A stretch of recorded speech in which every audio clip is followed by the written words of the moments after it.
Hi, in today's computational layer, I'm just going to talk about how to have checking for values that are close to the answer, but not necessarily exactly the same value, so not checking equality.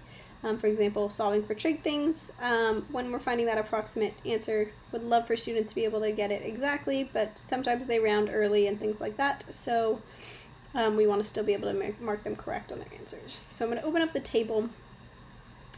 For the first part, we're just asking them to type in the actual trig equation, and we do that using numeric values. Those are both going to be in radians, but because Desmos does everything in radians, it's okay that it's checking the equality of this value in radians with this value in radians. For the second one, what we need to do is we basically need to find the difference between what they type in as their answer and the real answer, and if that difference is less than or equal to whatever value of error we're okay with, then we're good to go. So in order to do that, it's kind of a weird calculation that you do, but you find the numeric value of doing the absolute value between whatever the student typed in, which we have to put in as a variable, so you use a $sign and then curly braces to describe a variable. So $sign curly braces of whatever they entered in the table minus whatever the actual answer is, all of that, the absolute value of all of that.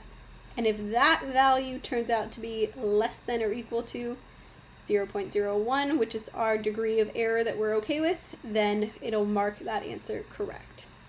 So it's still using that correct variable that we make up. However, for this one specifically, we want the numeric value to be the difference between their answer and my answer to be less than 0.01. And there we go. Also in this video,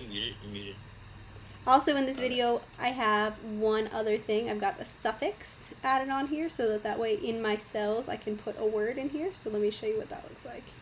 In my preview, when I go to my table here, if I type in an approximate answer, it comes up with the word degrees afterwards. So I can say 45 and the word degrees is already in there so that it shows up for them. And that's it.